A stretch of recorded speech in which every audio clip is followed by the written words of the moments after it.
Nagluto nga pala tayo dyan, Mesami, ng ginisang kamatis na may itlog, tapos nilagyan ko na din ng bell pepper. Wow! Sobrang sarap naman talaga, Mesami, ng ginisang kamatis, lalo na't kapag papatneran mo pa yan ng piniritong isda. Nung mga bata nga kami, Mesami, is lagi nga kami nilulutuan ni nanay ng ganito. Kaya sinubukan ko din magluto at heto na nga't nagustuhan din ng mga boys natin. Bonjour, Mesami! Araw ng Wednesday ngayon, Mesami, kaya it's time for cooking again kasama ng mga boys natin. At habang naghahanap nga ako ng mailuluto is nakita ko tong mga piniritong isda nung Sabado pa. Sobrang naparami yung mga luto ni Mama Neri, kaya heto na nga at babanatan natin yung mga natira. At saktong-sakto naman, Mesami, is nakakita nga ako ng mga kamatis sa rep at mga bell pepper, kaya naiisip nyo bang naiisip ko? Kaya for today's video, Mesami, is magluluto nga tayo ng ginisang kamatis na may bell pepper. Let's go! Sa paggigisa nga, Mesami, may mga nagtatanong kung anong nauuna, sibuyas ba o bawang. Huwag na kayo may stress, heto't pinagsabay ko na para wala na kayong away.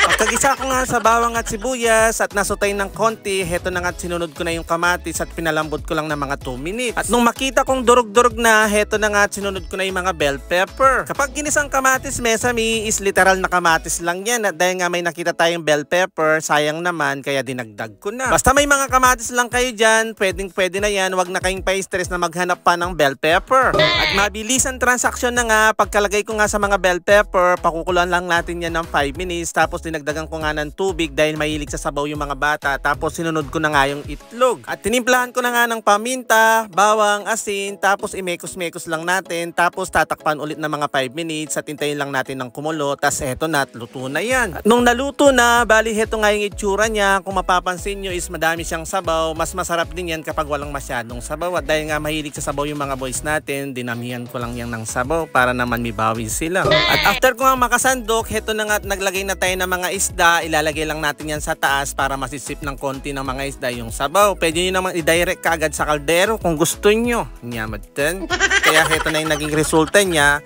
Magti-taste test na tayo. Titignan natin kung magugustuhan ng mga boys natin. Let's go!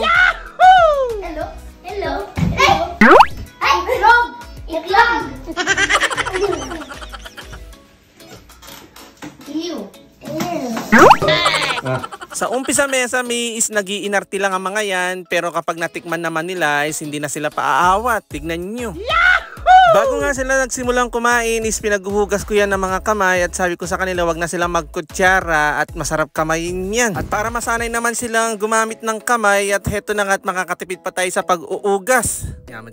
At habang kumakain nga sila, kanina pa ako takam na takam, kaya't heto na nga at sinabayan ko na, ang dami ko ng gutom sa kakapanood sa kanila.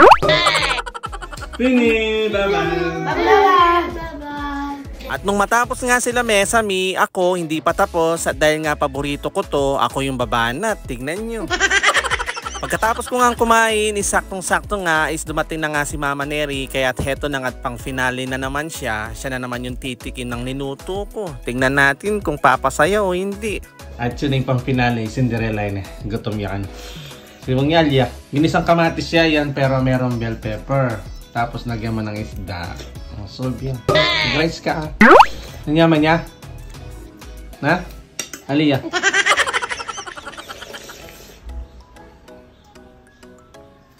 Binili ko to ha. Siray ka rep. Thank you for watching! Again to